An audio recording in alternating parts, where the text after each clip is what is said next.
Okay, so here's the original Logbait deck again, okay? And this is my Logbait deck. You can see there are some differences. There is Dark Goblin in for Ice Spirit and Tesla in for Inferno Tower. I already explained Tesla for Inferno Tower already, so now I'm gonna explain Dark Goblin for Ice Spirit. So Ice Spirit is the okay. Some positives for Ice Spirit is that it's a resetting target, right? It can reset the opponent's it can reset the opponent's attacks. It's like kind of splash, not really splash. It's one elixir, so you can cycle with it really fast. It freezes for 1 second, which is a lot. Okay, let me tell you that 1 second freeze duration. It's a lot for one elixir. Even though it suicides, which is also another is which is a negative of it. It's a one-use thing, whereas Dark Goblin is just constantly on the field if they can't deal with it. Which is why I like Dark Goblin a lot better, because even though Ice Spirit is like more utility and more versatile in different situations, Dark Goblin is just it just deals the damage. Um it's constantly on the field, unlike Ice Spirit where it's a one use thing. Dark Goblin is just always on the field. Well, not always, but you know what I mean. It's a lot longer than Ice Spirit. It provides a lot more value for its cost, even though the Ice Spirit already provides a lot of value with the 1 second freeze. If you play Dark Goblin right, it'll provide a lot more value. Yeah. Also, there's another variation where you can use Valkyrie Infernite.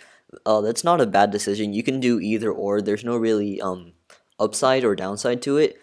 Because Valkyrie has more health, I believe. Let's check.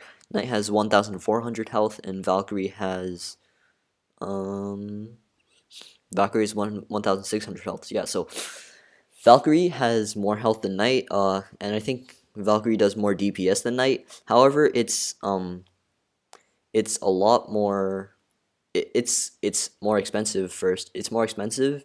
It's it's easier to counter in my opinion, because actually I'm not sure, because okay, Knight has a faster attack speed.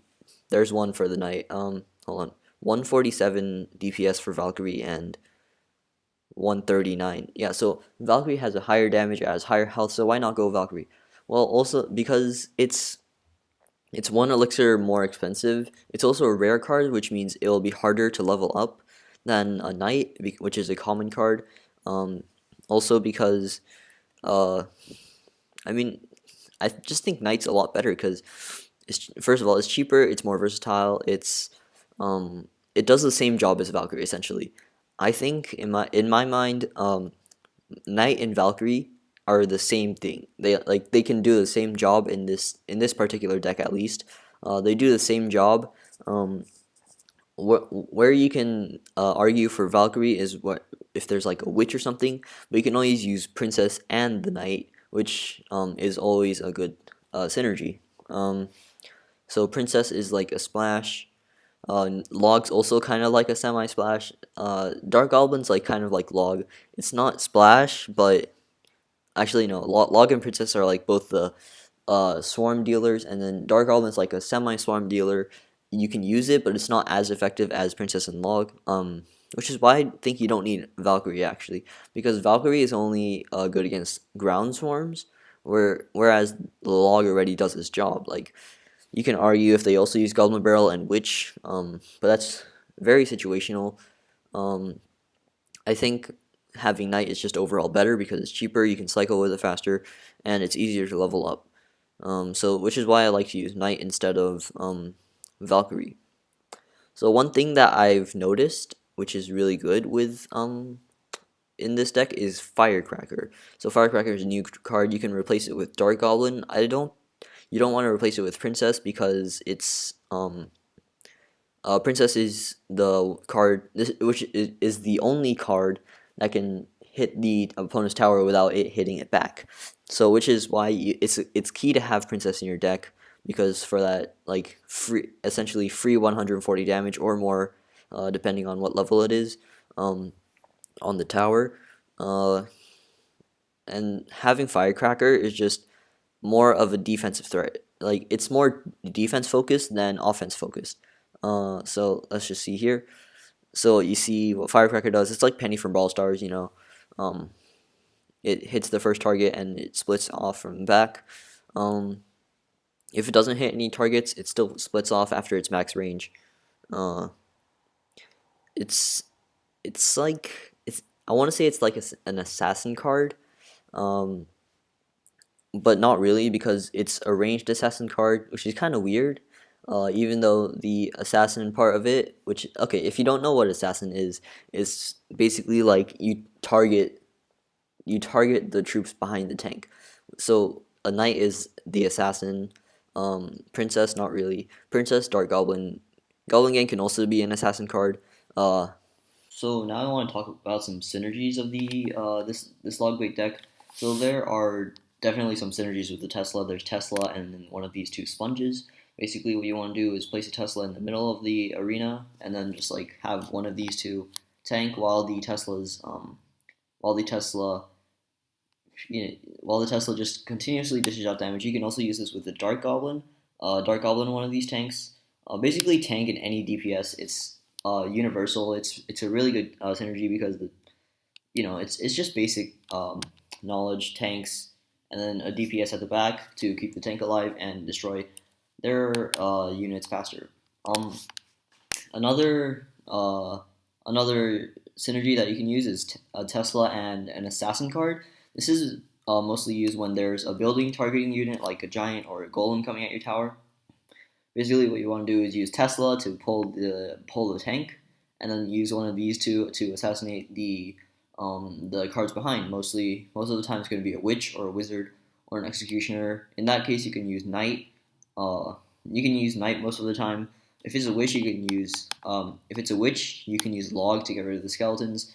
Um, I recommend doing that because it takes away a chunk of the witch's health, which means the knight can also move back onto the giant after it's finished dealing with the witch.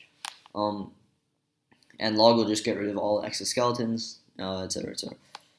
Princess, you can okay, cut. Um, now I want to talk about counter pushing. Counter pushing is a large part of this deck.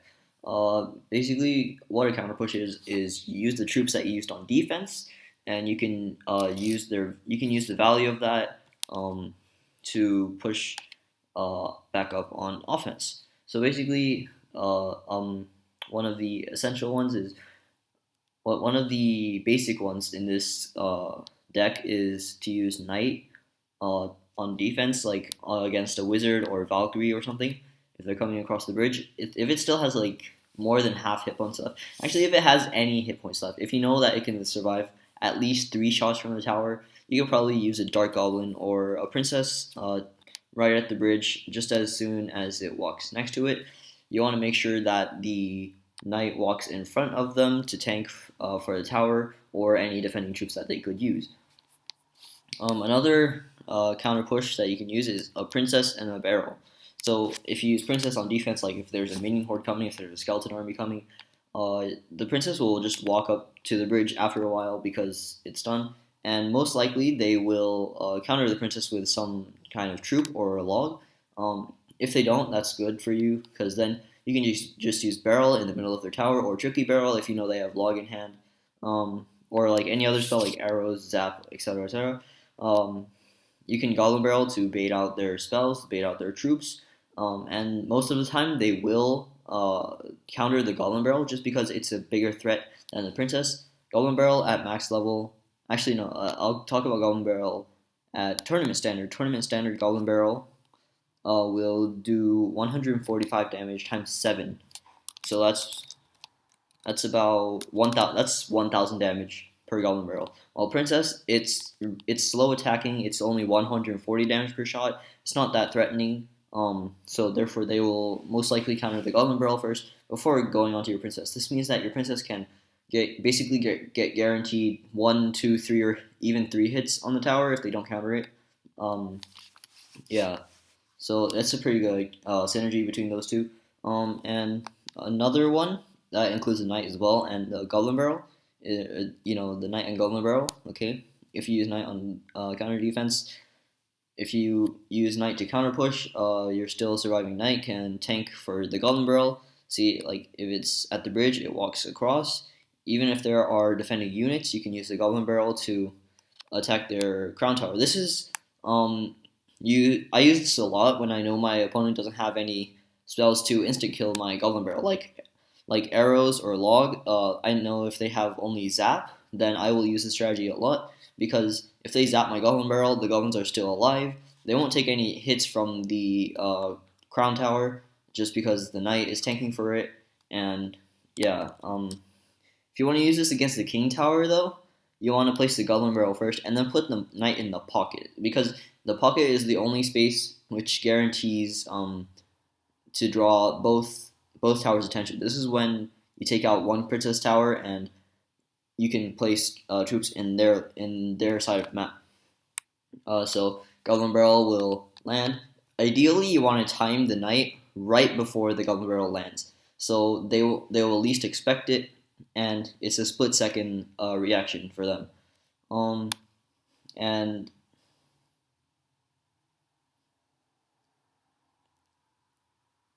and yeah, that's pretty much it. Thank you for watching. This is the log bait deck breakdown, or at least the one I like to use. You can use Inferno Tower instead of Tesla. You can use Firecracker or Ice Spirit instead of Dark Goblin, and yeah, you can use Valkyrie instead of Knight. It really depends on your playstyle. Uh, Honestly, I think going for Inferno Tower instead of Tesla first is probably a better play, just because Inferno Tower is easier to play with, and also it just shuts down Golem decks harder than Hog decks and stuff like that. I also recommend getting Valkyrie after you max out your Knight. So first you want to use Knight, since they like serve the same purpose, and Valkyrie is only one elixir more. It only costs one elixir more, and it has better stats. I recommend that what I'm going for right now is the max Knight. Right, I already have that, and then after that, I want to start upgrading my Valkyrie to max, which I haven't started upgrading yet, but I will get onto. Just because I want to get max Valkyrie and then eventually replace the Knight with a Valkyrie, because Valkyrie provides more value. It has more health. It does more damage. It's a splash unit again, and also it's just overall better. So yeah, that's it. Bye.